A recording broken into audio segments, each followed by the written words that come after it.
welcome back to Good Morning Lancaster. I'm Jordan Luke McDonald. And this is me, Hussam. So the big news on campus this week was that of the fire in Furness Laundrette on Monday evening.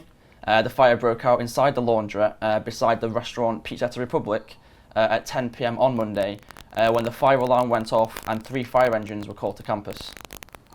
Access to the South Spine from the Environmental Center to Field College was quickly closed by the security staff. The fire has since been confirmed to have been caused by an electrical fault with one of the machines inside the laundrette, with firefighters telling Scan that the fire originated with a fault in a tumble dryer, potentially by an uncleaned lint filter.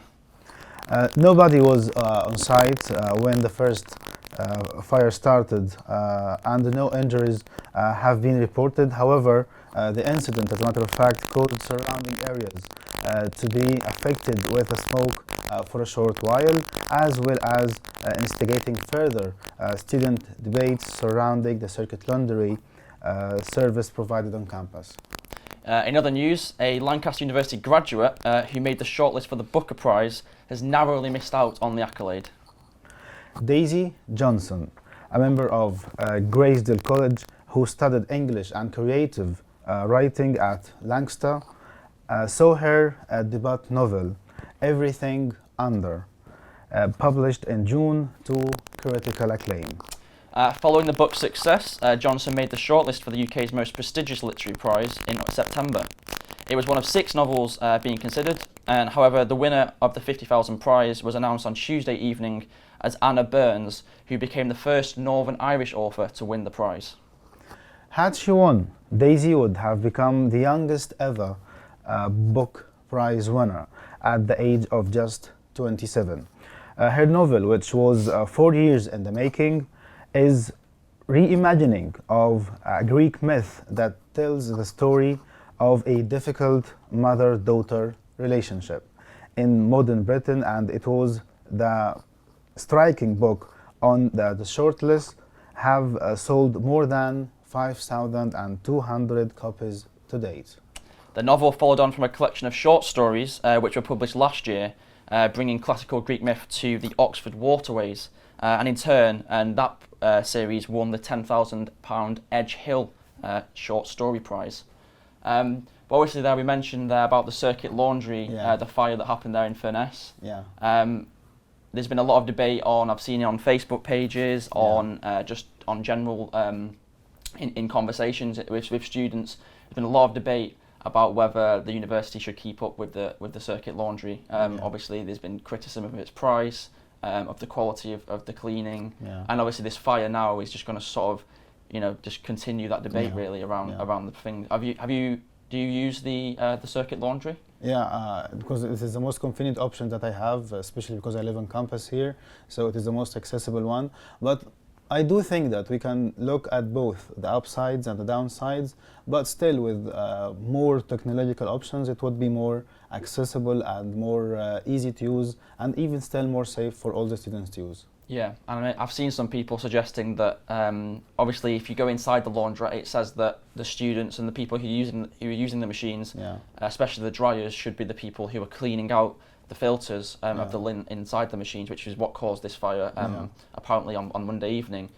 And there's been some suggestions that maybe it should be part of the university's cleaning schedule, but obviously you have to clean out after every use, so it's sort of weighing up that whether it's sort of viable to do that, because obviously if it causes something like a fire, that's obviously very dangerous to students. Exactly. And it's a very hazardous possibility, and I do think that it could be like a win-win situation from the part of the students. Of course, they need to be more careful and more alert when using the laundry and all the services within, and still there could be some sort of follow-up from time to time to ensure that everything is falling into place. There is nothing left that would constitute or pose any threat in the near future for any of the students. So I think a combination of both of them would work perfectly for the best of the students and for everyone, and also for the safety of the infrastructure here. Yeah, I know one of the VPs at the Students' Union, Emma Delaney, has been sort of campaigning for whether it's a complete overhaul of the system to a different company,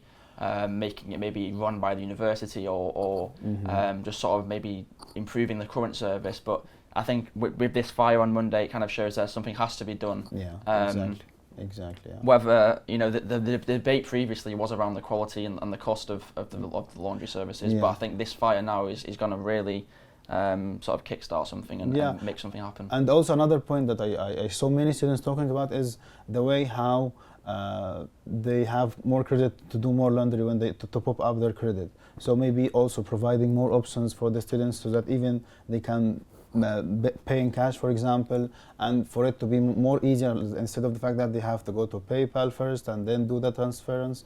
I think also this is something that need to talk about, that we can talk about, since the topic now is hotly debated and it's on the focus. Yeah, definitely. Yeah. And of course something.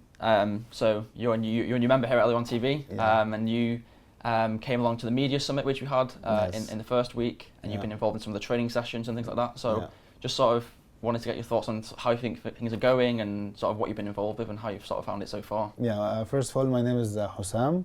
I'm here from Egypt. And I'm here as a chevening scholar doing my master's in diplomacy and religion. And in Egypt, I work as a researcher at Al-Azhar Supreme Council. And I have just arrived at the very beginning of October here. So speaking in particular about the Media Summit, I do think that it's very important to empower the students to have the access to get the training and to get the experience of using the media and the tools of the media, and to have their voices heard, and for them to appreciate and make a better sense of how the media plays this role in how the world is shaped around us. And this is why I'm doing my master's in diplomacy and religion, because I do believe that there is this very strong link between media in general, in the broad sense of the word, as a very important and a very significant method of diplomacy and diplomatic practices, and also religion and our understanding and our approach to religion. So to the point of the Media Summit, it's very important, and I do encourage all the students to be part of the media initiatives and the media opportunities, be it the Scan, the newspaper, LA1 TV, the radio station. All of them are very amazing and important areas to be explored and to be part of it. Yeah, and obviously, as you say there, you've just joined this year and you've been here for a couple of weeks now. So how have you found it so far, being involved in the student media groups? It's very enriching, it's very eye-opening, it's very encouraging to reflect and to think. And of course, for networking, first, I do believe that I'm very lucky to have all of you here, and the way how you opened the door for us, and the way how you presented all the information, and how accessible it is to be part of all of the activities and to join as a member. This is a very important thing that really enables to enrich the experience of studying here at Lancaster, and also to put into practice what we learn theoretically. Because in many disciplines and many of the courses that we are doing, you can see that you can put into practice and share this experience through the media outlets, be it in a written format or a video format, or just by speaking on the radio station. And a very important, I even think of this very important point, even as a way to study and to better assimilate and to better internalize even the knowledge that we acquire. Because there's a very powerful saying that I do think is a very reflective one, and that's the one who benefits the most from the teaching experience is the teacher himself. So if you're going to study in a certain field, or even if it's about an interdisciplinary course, or multidisciplinary even, or transdisciplinary even, still you can form a material that's worthy of being shared and being publicized, and for it to be around, to be available for everyone else. Yeah. And obviously that kind of relates into our training sessions that we've been running throughout the term. And if you are interested in getting involved in any of the student media groups, especially LA1 TV, we've got a lot of training sessions coming up this term. So just check our LA1 TV members page on Facebook to find out all the details about how you can get involved and the training sessions that we'll be running throughout the term.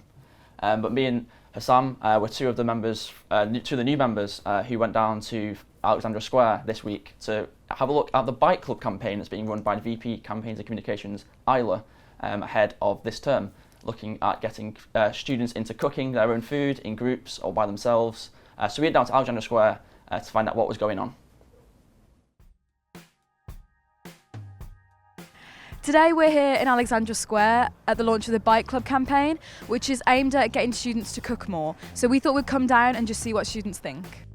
Today, VP Campaigns and Communications has launched the Bike Club campaign, which is basically encouraging people to cook their own food. So do you guys usually cook while you're at uni, or would you usually eat out? Or I eat out every night. Well, we're here with our Subways, so I don't know if that says anything. To be honest, most of the times I take food from somewhere else. I don't really like to cook at home because it's a bit tedious. It's more of something that you have to do more than something that you want to do. So we're here today with VP Campaigns and Communications. Do you mind telling us a bit about what's going on today? Hi, so this is the launch of the Bike Club cooking campaign that I'm going to be running throughout the year. So throughout the year I'm going to be doing lots of cooking workshops and demonstrations, online content, just trying to encourage students to get more confident in the kitchen and get students cooking. It should be part of everyone's day-to-day life, and I just want students to be able to enjoy cooking. So we're doing Mexican braised rice, so they asked us to do a little demonstration, something that the students could do in the halls. So the best thing for us was to do it on an induction hob. So we did like a one-pot casserole sort of thing. So we're doing a Mexican braised rice with black beans, sweet corn and red peppers. Got your ingredients going, it's just putting your lid on and letting it tick over. So it's quite little skill to it, so and very cheap.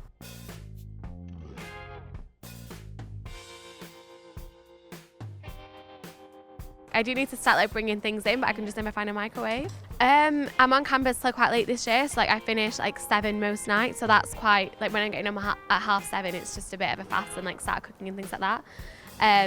Last year I used to cook all the time and I finished at earlier. But if you have recipes that are easy to get hold of and it's easy to execute them, I mean, why not? Yeah.